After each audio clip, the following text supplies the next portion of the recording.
siempre nosotros tenemos el concepto, y en los hospitales todo, hablar de tumor significa neoplasia, pero no necesariamente un tumor desde el punto de vista de la literatura significa neoplasia, ¿no? Entonces, en este sentido, nosotros hemos hecho la clase de tumores, que son tumores cerebrales y tumores espinales, se ha dividido en dos clases, en dos partes, ¿no? Entonces, ahora vamos a ver lo que son tumores espinales. Como su nombre lo indica, los tumores espinales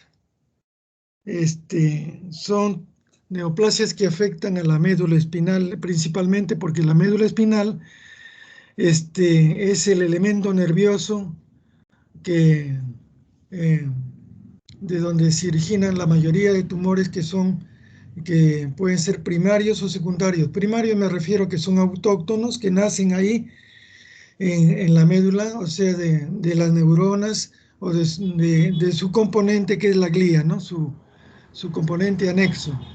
Lo demás, lo somático, como son las vértebras, que es el sistema óseo, el sistema de sostén, serían otra clase de tumores que ya serían secundarios y generalmente son metastásicos porque vienen de otra parte del sistema, ¿no? Y así tenemos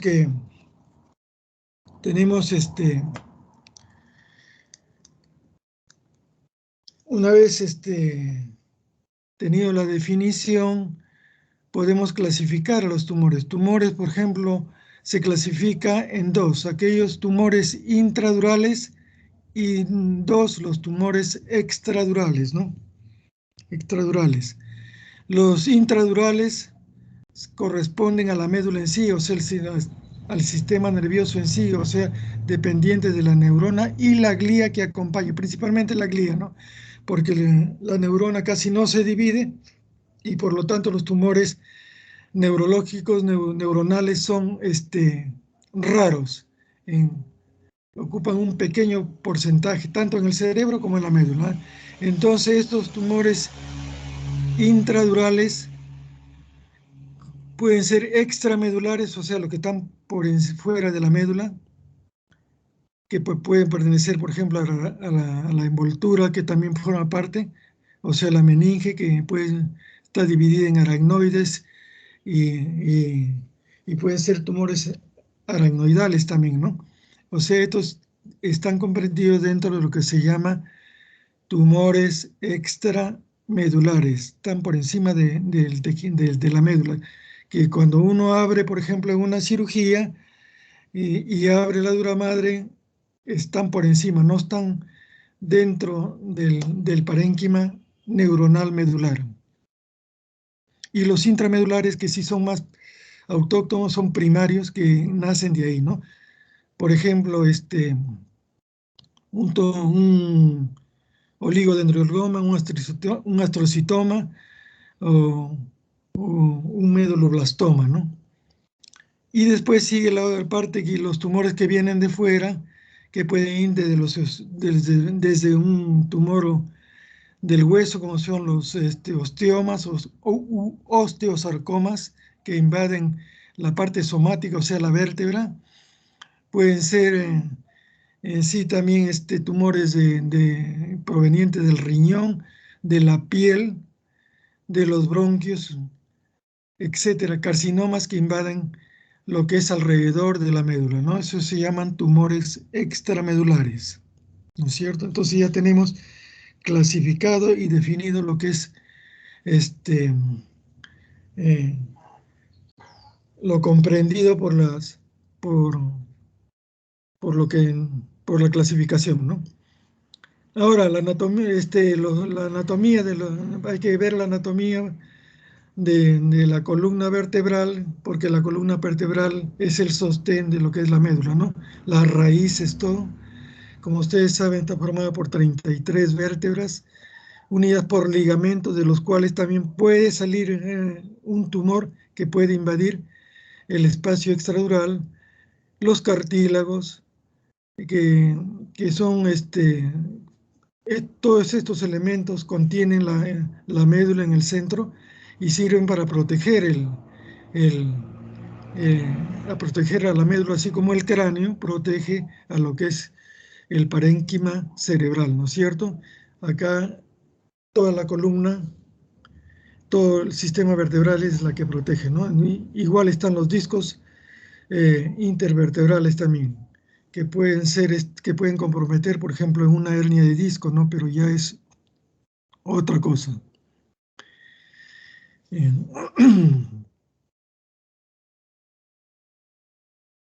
Acá podemos ver un esquema de lo que es el sistema medular, las raíces, tanto posterior como anterior, que van a un ganglio, como ustedes recordarán, que están más frescos, van a un ganglio y de ahí se divide hacia el asta posterior y hasta anterior, ¿no?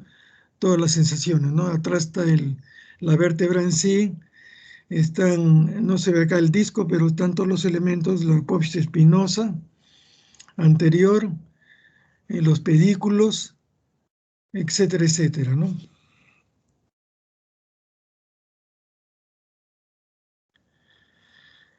Entonces, hablando en sí de los tumores intradurales, representan más o menos el 10% de todos los tumores primarios del sistema nervioso central, ¿ah? O sea, entre todos, entre tumores cerebrales, o sea, entre los tumores cerebrales el 10%, ¿no? Entre los tumores en sí, cerebrales y espinales, ¿no?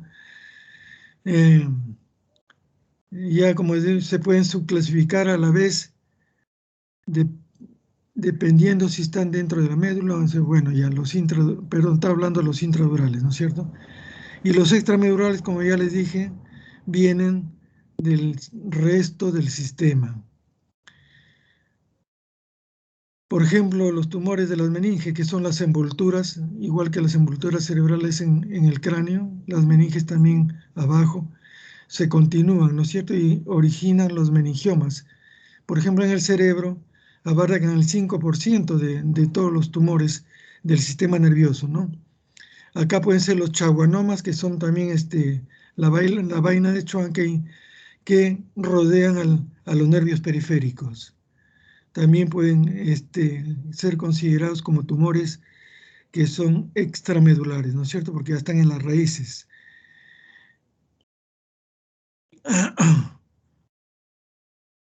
También frecuentemente eh, los ependimomas que también son más característicos en el filus terminales, o sea, en la parte de donde termina la médula, que es a nivel de L2, ¿no es cierto? Ahí viene el filus terminales, ahí también se presentan, porque está recubierto también de meninge. Todas esas zonas también frecuentemente se presentan los meningiomas. Otros tumores como los quistes aracnoideos, los paragliomas también se presentan dentro de este espacio, ¿no?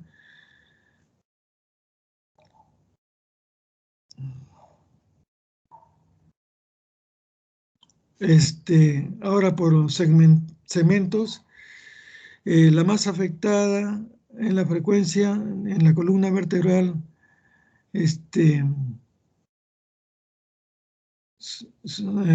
son la zona cervical y torácica, ¿no? Dentro de estos tumores extramedulares, ¿no es cierto? Los que vienen fuera del sistema. En realidad son los mismos tumores que están arriba en el sistema nervioso central, central me refiero a los tumores intracraneales, ¿no es cierto?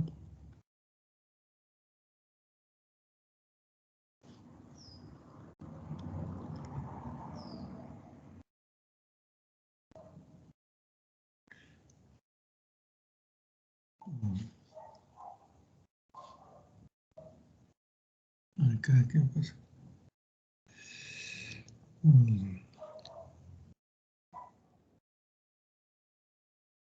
Cuadro. ¿Me escuchan? ¿Aló? Sí, Hola. doctor. Sí. Ya. Bueno, aquí se ha detenido el, pues,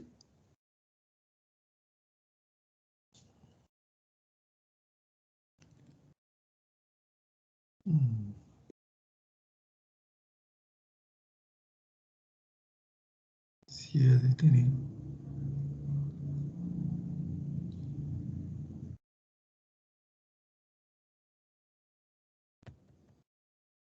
No me obedecen.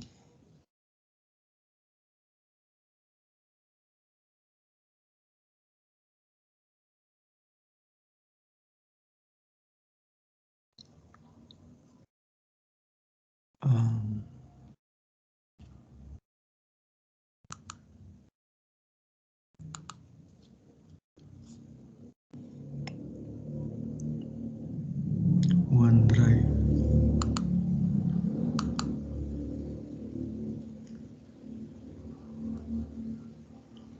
Tipo. Yo estoy pasando las diapositivas, doctor. Hay tumores. A ver, ábrelo de nuevo. ¿Sigo pasando? Sí, Ya, ahorita está en tumores extradurales. ya. Pero, ya. Esto como ha salido de mi pantalla.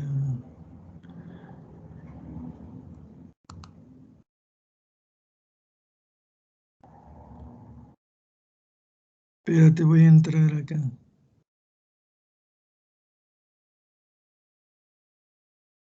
Acá.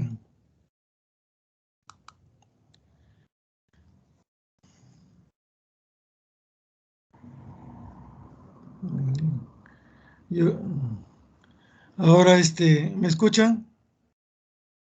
¿Aló? Sí, doctor, Hablo. sí. Sí, doctor.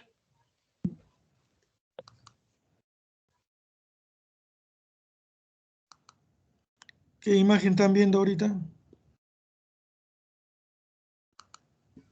Nos habíamos Tumores quedado intramedulares. aquí intramedulares. Sí, pero pasen a ver al siguiente capítulo.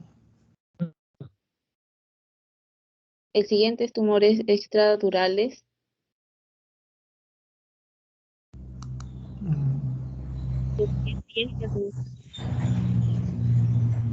Ya, esa es parte de la clasificación ya. Intramedulares ya se pasó, ¿no es cierto?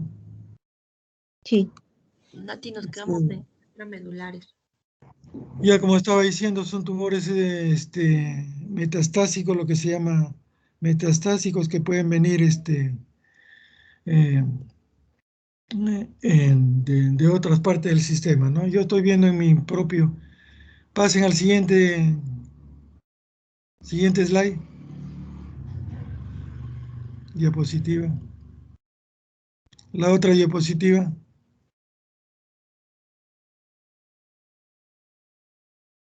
¿Aló?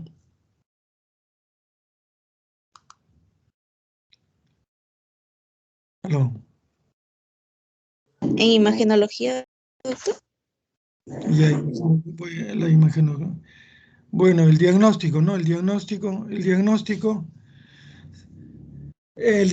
como ustedes saben, el diagnóstico es importante, lo que es la clínica. La clínica es la madre de todo diagnóstico, ¿no es cierto? Por eso, antes de hacer todo tipo de actuación complementaria para sacar un verdadero diagnóstico al 100 o al 99%, es tener un diagnóstico clínico, ¿no? El diagnóstico se basa en la clínica principalmente. Un paciente que les llega a usted, lo primero que le va a decir es la sintomatología y la signología, ¿no? Entonces la sintomatología que puedan tener, que puede haber de un paciente con un tumor, como un tumor espinal, al igual que un tumor cerebral, el inicio de la enfermedad siempre va a ser insidioso, no es brusco. Y va a ser poco a poco que va a tener por ejemplo, un adormecimiento de la pierna leve que después se va a agravar, un trastorno motor, por decir, de la pierna también, o del brazo, que va a aparecer poco a poco y después se va a hacer más presente, al igual en la parte motora, ¿no? En la parte radicular puede ver con un dolor que aparece que después se va a volver más, más grave, ¿no? Más intenso. Entonces, por eso se llama insidioso, ¿no? Entonces, de inicio va a ser insidioso todo, después ya a medida que pasa se va a hacer presente, ¿no? ¿Cuáles son las sintomatologías? Pues todo lo que afecta a las raíces, por ejemplo, dolor, si afecta el cordón posterior que va a tener, en el cordón posterior va a tener alteraciones en va a tener alteraciones en la sensibilidad propioceptiva, ¿no? Propioceptiva, lo que es el cordón, si es lateral, anterior, actividad motora, si es lateral, posterior, la sensibilidad termoalgésica, ¿no? Esa es la sintomatología que principalmente se va a presentar en un paciente con un tumor medular, no un tumor espinal, mejor dicho, ¿no? Y si es extra medular el tumor también se va a presentar de esa forma, pero ya aquí eh, se va a agregar todo lo que es la sintomatología propia de lo que es un tumor del hueso, ¿no? La signología lo van a poder ver también, por ejemplo, el tumor puede deformar en la vértebra y puede salir como si fuera un mal de Pot, encorvarse, ¿no? Encorvarse el paciente, e inclusive puede ver lo que se llama el signo de Tinel. Cuando aprietan ustedes en la vértebra enferma, el paciente va a tener mucho olor como si tocaran ustedes un timbre, ¿no? Esa va a ser la sintomatología y signología principal de lo que es una neoplasia, ¿no? Ahora, el diagnóstico entonces está dado por esa clínica. Y luego nosotros para corroborar tenemos que ir de lo más simple a lo más complejo, ¿no? De lo más simple son las radiografías comunes que ustedes pueden tomarlo en cualquier centro de salud o posta en una o cualquier parte, ¿no? En sitios como nuestro medio, por ejemplo, no tenemos tomógrafos en los centros de salud y menos resonadores magnéticos, ¿no? Por ejemplo, en el hospital donde estuve yo trabajando en el Casimiro ya no había tomografía, ahora ya tenemos tomografía, pero no hay resonador magnético. En el instituto hay resonador magnético allá en el Mogrovejo. Entonces, no todas partes, como en los países más avanzados, tienen estos,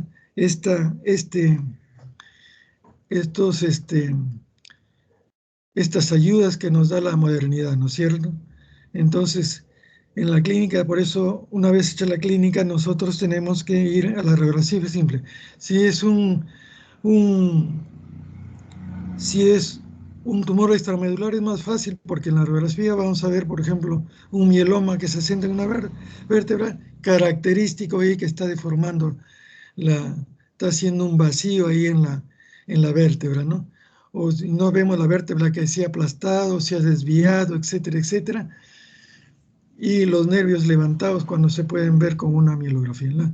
Anteriormente, cómo se diagnosticaba antes de la era de la tomografía y la resonancia magnética en el Mogrovejo. Cuando yo hacía la residencia, nosotros teníamos que hacer mielografías, es decir, la instilación a través de una punción lumbar de una sustancia de contraste como el ipaque para poder poner al paciente en Trendelenburg hacia abajo y la columna de ipaque tenía que bajar y ahí por defecto se dibujaba el tumor, ¿no? Porque hacía una muesca ahí, entonces si hacía una muesca en el sistema óseo también, y podríamos decir que probablemente en un gran porcentaje eso era un tumor o un quiste de otra naturaleza, ¿no?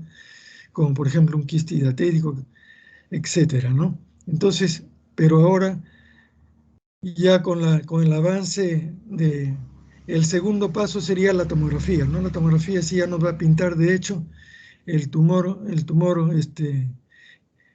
in situ, ¿no? Pero si realmente queremos saber todos los detalles en sí, lo mejor yo recomiendo de que sea una resonancia magnética antes que una tomografía, ¿no?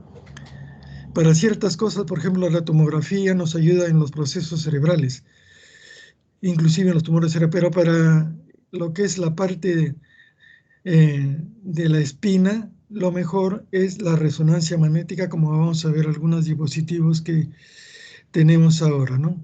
A ver, como yo me he salido de ahí, estoy pasando mis propios ¿Cuál es la siguiente que les toca pasar? Pasen la siguiente. La siguiente es tratamiento médico. El tratamiento médico. Bueno, en el tratamiento médico, perdón, el tratamiento de los tumores, diagnóstico, en el tratamiento, bueno, ustedes cuando ven un paciente con una neoplasia espinal, lo ven en el consultorio primeramente, ¿no es cierto? Lo van a ver en sus consultorios. Y el paciente les va a cantar todo y le va a señalar inclusive dónde está el problema, ¿no? Que, por ejemplo, si es motora, no puede mover o si tiene adormecimiento eh, del, de cierta parte del cuerpo, puede ser a nivel de miembros superiores, miembros inferiores, o puede tener un dermatoma en la plexi torácica o cervical o lumbar también, ¿no? De acuerdo a eso, todo eso les va a cantar el paciente, ¿no? Tengo este problema que no me pasa por más que tomo pastillas, qué sé yo, ¿no? Entonces, cuando llega la consulta, lo que ustedes tienen que hacer es hacer un diagnóstico clínico y le envían sus correlativos exámenes auxiliares, que en este caso sería de frente una resonancia magnética, ¿no? Una resonancia magnética que le va a sospechar, va a corroborar mejor lo que ustedes están sospechando, ¿no es cierto? Entonces, pero antes de la resonancia magnética, el paciente está todavía ahí en el consultorio, ustedes tienen que tratarlo, ¿no? ¿Qué se le puede dar si ustedes están sospechando de una neoplasia? Si está ambulatoriamente, entonces tienen que hacer un tratamiento médico, ¿no? ¿Qué le pueden dar? ¿Qué le pueden dar para ese? Si sospechan que es una neoplasia, toda neoplasia significa edema cerebral, pero edema del tejido nervioso, porque el paciente muchas veces, el tumor muchas veces comprime la parte noble del sistema nervioso, o sea, en este caso la médula, ¿no? Y crea edema, ¿no? Entonces hay que darle, igual que en el cerebro, primero analgésicos tipo AINES, ¿no? Ibuprofeno, todo por vía oral. Pueden darle corticoides también para el edema, ¿no? Para el edema, etcétera, y pueden darle indicaciones de que no haga ejercicio, no levantes pesos, nada de esas cosas, que tenga en reposo, si tiene dolor que cambie de posición, etcétera, hasta que en la segunda consulta, que ya vienen con su resonancia magnética, ustedes pasen al segundo plano, ¿no? Al segundo plano, que significa la hospitalización. La hospitalización, ¿qué significa? Ya el paciente, ustedes ven que hay una neoplasia pequeña o grande ahí, en la resonancia corroboran su diagnóstico clínico y entonces ya necesita hospitalizar. Se hospitaliza el paciente, lo pasan a una camilla primero y después a una cama ya en la sala, y le comienza a dar el tratamiento ya que corresponde a un paciente hospitalizado. ¿En qué consiste este tratamiento en este tipo de paciente? Corresponde a ponerle lo primero de lo primero, una vía. Una vía quiere decir que hay que ponerle lo que comúnmente la gente común dice un suero, ¿no? Un suero, ¿no? ¿Qué le ponemos una vía? O sea, una vía significa la conexión del medio ambiente con el interior, que es la vía endovenosa, que principalmente va a distribuir a todo el sistema lo que lo que queremos darle, ¿no? La vía. ¿Qué utilizamos como vía? ¿Qué líquido? ¿Qué líquido? Principalmente podemos utilizar cloruro de sodio al 9 por mil. ¿Por qué cloruro de sodio al 9 por mil? Y también en las neoplasias, válido para las neoplasias cerebrales también. ¿Por qué? Porque es, como su nombre indica, una solución isotónica, ¿no? Quiere decir que el cloruro de sodio al 9 por mil significa que la sal que contiene esa solución es idéntica a la sal diluida en el sistema venoso, ¿no? O sea, no vamos a alterar nada en cuanto a su composición, porque usted sabe que ¿quién mueve el agua? El agua lo mueve el sodio, ¿no es cierto? Y si ponemos una solución hipotónica, por ejemplo, una destroza al 5% en agua destilada, ya estamos un poco alterando el medio, ¿no? Porque el agua de las arterias y las venas va a pasar, por el efecto de membrana, va a pasar al parénquima nervioso, ¿no? Y vamos a obtener un desequilibrio. Y si tenemos un edema ahí, vamos a agravar el edema, ¿no? Pero si tenemos una solución isotónica, no se va a movilizar, ¿no? Y vamos a ir al objetivo. ¿Cuál es el objetivo? A través ahí de esa vía vamos a poder introducir los medicamentos que queremos. ¿Cuáles son los medicamentos que le podemos poner ahí? Por ejemplo, tiene una pequeña infección, antibióticos. Si el paciente notamos que tiene una infección, antibiótico. Tiene dolor, AINES, y para el edema cerebral, corticoides, ¿no? Por ejemplo, le podemos dar dexametasona 4 a 8 miligramos cada 6 horas, ¿no? Por la vía endovenosa. Igual los AINES. Los AINES también podemos pasarle por ahí, o si no, también si eres un paciente que debemos detectar por laboratorio, después que ustedes vean sus exámenes de laboratorio que es diabético, si es un tipo 1, la insulina, si es un tipo 2, bueno, por vía oral lo pueden pasar, ¿no? Y así cualquier otro tipo de medicamento que nosotros, que el paciente necesita y nosotros podríamos administrarlo a través de la vía, por eso se llama la vía, ¿no?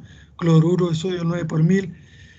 Y si es como vía, significa que 1 litro de cloruro de sodio 9 por mil debe pasar más o menos en 24 horas, ¿no? En 24, y al día siguiente continuar con la vía, ¿no?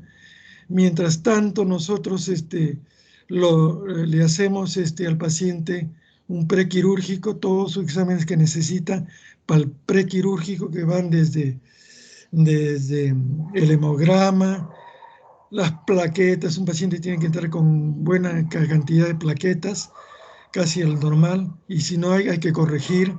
Tiene que un riesgo quirúrgico, como está el corazón.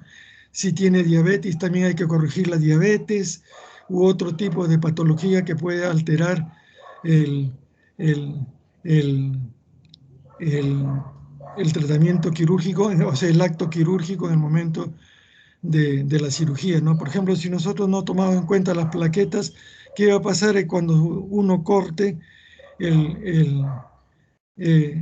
abra la vía para acceder al tumor?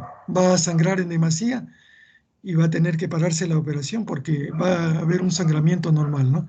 No va a haber la coagulación necesaria que todo paciente con plaquetas normales debe tener y debe sangrar en una proporción normal, ¿no es cierto? Un sangrado normal. Si hay una sangría demasiado, es imposible seguir con la cirugía. Entonces, todo eso entra dentro del prequirúrgico. Una vez que, para eso el anestesista viene y evalúa al paciente, ¿no? Si encuentra que tiene, por ejemplo, menos de 150.000 plaquetas, entonces va a decir ahí en su nota que se corrija, ¿no? Si tiene una diabetes alta, que se corrija también, ¿no? Antes de entrar a sala, ¿no? Eso es el prequirúrgico, ¿no?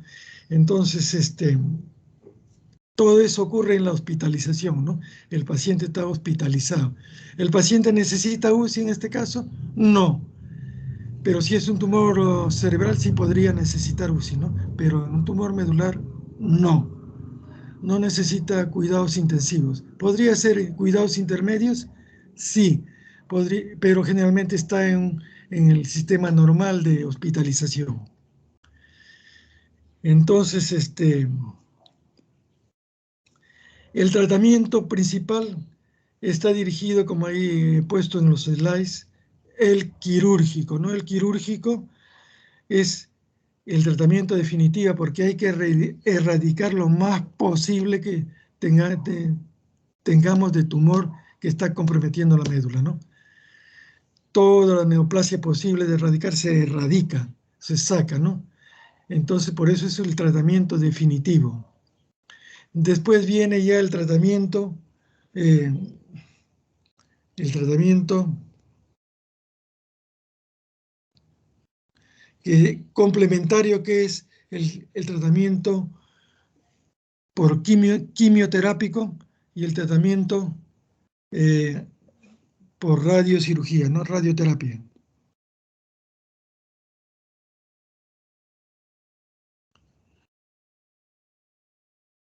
Acá se ha plantado otra vez esto. Bueno, ya.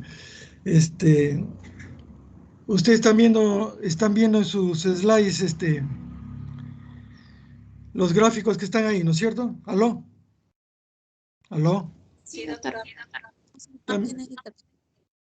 También están viendo unos slides, unos diapositivas con gráficos, ¿no? Al final casi ya. Sí. Ya, ahí ustedes están viendo las resonancias magnéticas, ¿no? Ahí se ve claramente la resonancia magnética, los tumores que están ahí en la médula, uno desplazando la médula en la región cervical y otro que está más abajo, ¿no? Y están viendo también el tratamiento, que significa el tratamiento quirúrgico en sí, ¿no? Que significa cómo se hace una parte que ustedes no les enseñan, por ejemplo, no está en el sílabo, es la parte que yo a los alumnos cuando iba al Mogrovejo, les hacía una reseña de lo que es el tratamiento quirúrgico, o sea, los abordajes, por qué se aborda de esta manera, por qué de esta otra manera, ¿no? Porque la rotación no es neurología, sino es neurocirugía, ¿no es cierto? Tiene que llevar algo de lo que sepan ustedes de cómo se aborda desde el punto de vista quirúrgico el cráneo o la médula, la espina acá, en este caso, ¿no? Por ejemplo, para abordar la espina necesitamos tomar como punto de referencia si la vértebra, por ejemplo, enferma o el tumor está en L1, entonces tenemos que tomar la incisión paramediana siguiendo la línea sagital posterior, 2 vértebras por arriba y 2 vértebras por abajo. Ahí se hace la incisión cuando es grande, ¿no? O sea, el abordaje normal. Eh, Este, y una vez separado el-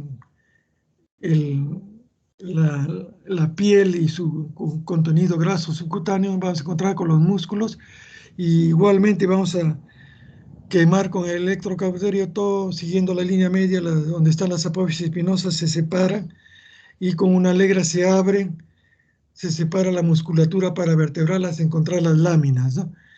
Y si está comprometiendo las láminas el tumor, ya se puede extirpar, ¿no? Pero si es un tumor intramedular, hay que llegar hasta más abajo donde está la médula, separando todo. Hay que hacer una laminectomía. ¿Qué es la laminectomía? La parte de la lámina que baja de la apófisis espinosa hacia la lámina y se rompe las láminas hasta llegar a lo que es la meninge medular que se va a ver ahí. Y si el tumor está dentro, entonces hay que abrir la meninge también y ahí se va a manifestar el tumor en sí, ¿no?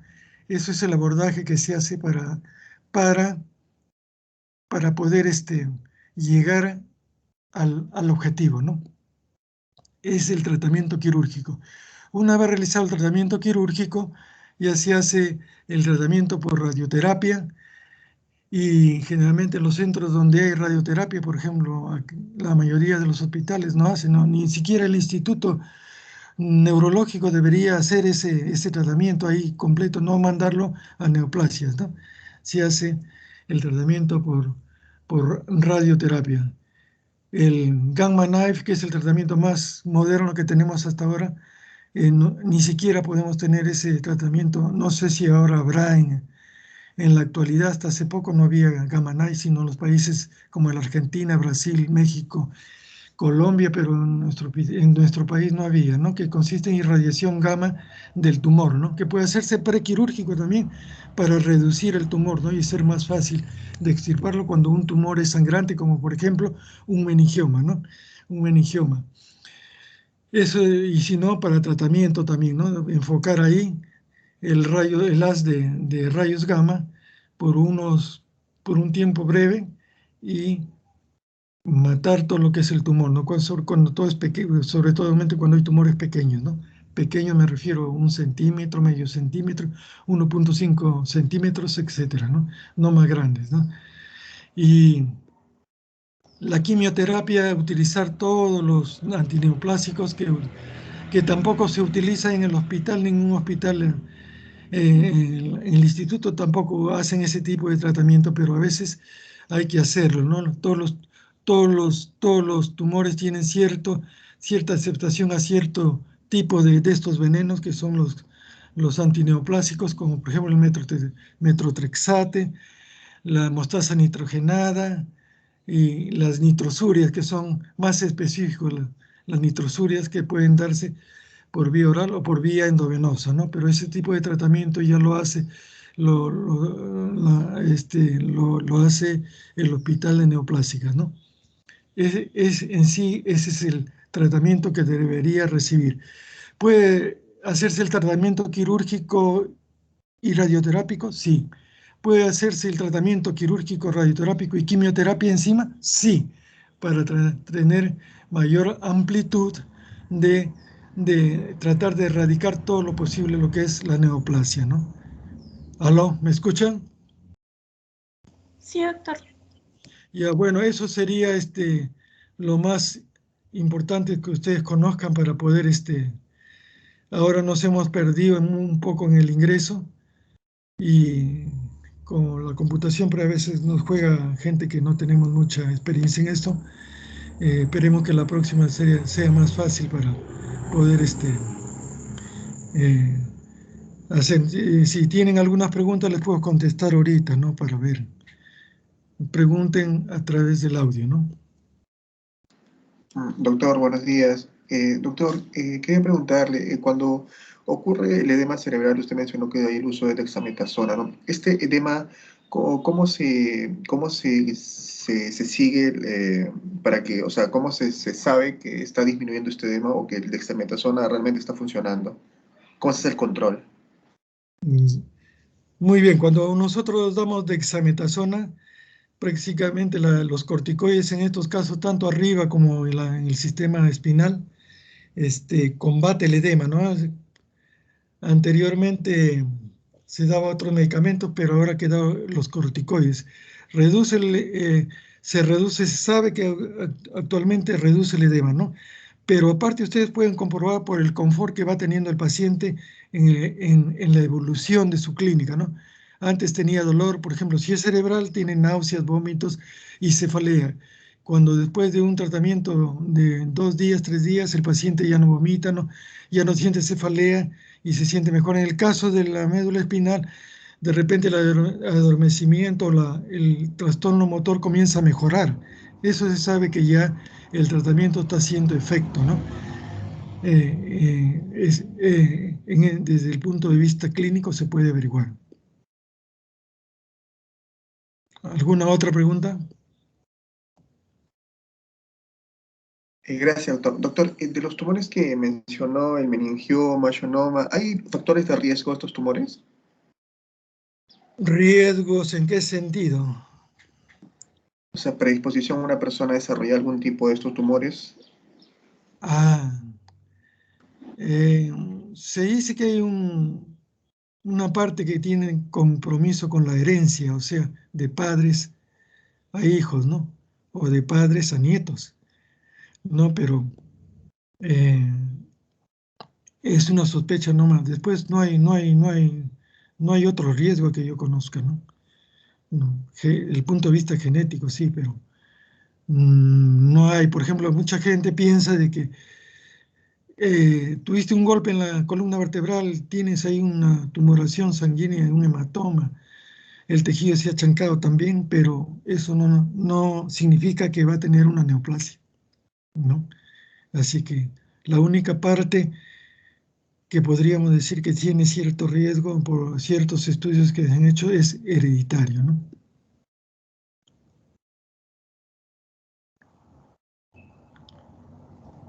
¿Alguna otra pregunta?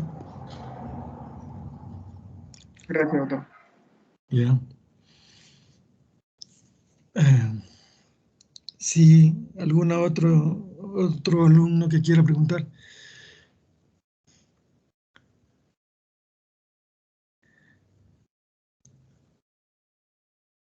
Como ya les dije, los tumores del sistema nervioso central principalmente son tumores derivados de la glía, ¿no? ¿Quiénes son la glía? Los astrocitos, por ejemplo, los astrocitomas. Del oligodendrocito, los oligodendrogliomas.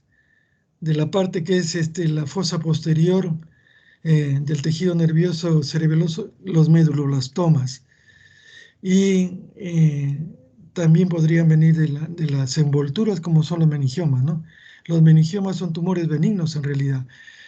Los meningiomas, por ejemplo, en la médula, si tenemos un paciente que operamos de un meningioma que está bien circunscrito como un tumor, o puede ser plano también, pues si lo llegamos a sacar completamente, el paciente muy probable que no desarrolle otra vez el meningioma, ¿no? Igual en el cerebro es importante porque el meningioma una vez estirpado completamente, cuando se estirpa completamente, sobre todo uno de la convexidad, ya no va a volver a desarrollarse, puede morirse de otra cosa menos de un meningioma, ¿no? Pero el resto de neoplasias, por ejemplo, un astrocitoma que son 4 grados de astrocitoma que puede presentarse también en la, en la espina o en la médula, un astrocitoma sí es peligroso, bueno, ahí sí corremos riesgo, ¿no? Lo que tu pregunta iba, ¿no? Porque puede irse para arriba al cerebro y ahí contaminar y ahí sí puede ocurrir terminar en la muerte, no en el exitus letalis, ¿no? Porque un meningioma de grado 4, que es un astrocitoma de grado 4, glioblastoma multiforme, que también tiene su sobrenombre, es un tumor que es muy maligno y es el más frecuente en el cerebro, ¿no? En la médula no tanto, pero, pero sí puede metastasiarse arriba al cerebro y ocasionar la muerte arriba, ¿no? Pero abajo puede seccionar la médula, qué sé yo, pero no va a ocasionar la muerte si está circunscrito ahí, ¿no? Todos esos tumores que están arriba están abajo también, con las características especiales que tienen, ¿no? Así es que cuando hagan la clase de tumores cerebrales, pregúntenle al expositor sobre estos tumores, eh, desarrollen cada uno de estos, ¿no? Hay una gran variedad de neoplasias que, que abarcan el sistema nervioso, ¿no? Doctor, disculpe, tenía una pregunta. En caso de que haya una recidiva, ¿el tratamiento sería primero le harían una radioterapia o una quimioterapia o también se pasaría a una quirúrgica? Podría ensayarse una radioterapia y quimioterapia. Si no obedece, ya entonces tratar de extirpar nuevamente previo estudio, ¿no? Generalmente no hay recidivas, excepto algunos que puedan, sobre todo los tumores de la glía, ¿no? Pero los demás tumores, mm, no he visto recidivas, ¿no? Pero sí se puede hacer una radioterapia, una quimioterapia, ¿no? Antes de entrar al plano quirúrgico. Ay, ya, doctor, muchas gracias. Mm. Ah.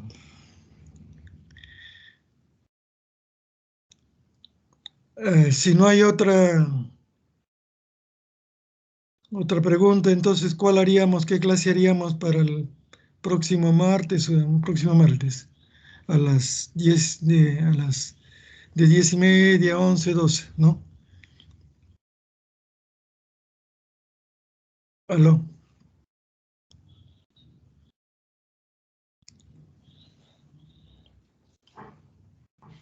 Doctor, en el cronograma que le mandé, Sí, ahí están. seguiría, ajá, hay traumatismo vértebro-medular y traumatismo cráneoencefálico también está. Entonces podríamos hacer TEX, ¿no? Y después hacemos traumatismo vértebro-medular. ¿Está bien? Sí, y bueno, en el cronograma también dice que le toca espondilitis. Son tres, Espondilitis, ¿no? Sí. bueno, Es, lo puso así el doctor Trino. bueno, la Son tres espondilitis. temas para... Mejor así, bueno, si quiere les doy lo que es espondilitis, pero podríamos darle otra clase más, más sustancial, ¿no? Porque eso ya más que todo es un acápite de lo que es la, si- la, las clases que tienen que ver con aspectos degenerativos, ¿no? Por ejemplo, la hernia, la espondilisis, podríamos hacerle, si ustedes gustan, yo le hago la clase, pero si no hacemos, por ejemplo, técnicas quirúrgicas que les decía, ¿no? Si es que nos alcanza el tiempo, ¿no? O a ustedes el tiempo. Eso ya lo vemos en la próxima clase que vamos a hacer. Podemos hacer TBM y TEX, pues, las dos juntas. ¿No les parece?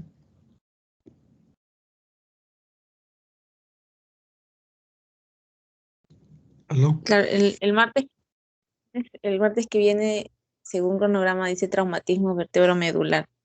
Ya, entonces le hacemos eso como ustedes quieran. Le hacemos eso, pues. ¿Está bien? Ya. Y ya entonces el martes, pues, ¿no? TBM. Ya, doctor. Y ya entonces, hasta el martes, entonces, a las 10:30 para contigo para ver, para configurar esto, pues ya. Está bien, Ya, doctor.